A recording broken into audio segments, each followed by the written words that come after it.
Este leopardo corre a una gran velocidad en la sabana africana.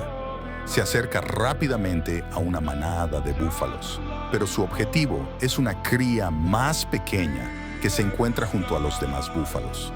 Sin embargo, cuando los leopardos intentan acercarse, los búfalos detectan la amenaza y comienzan a perseguir a los felinos.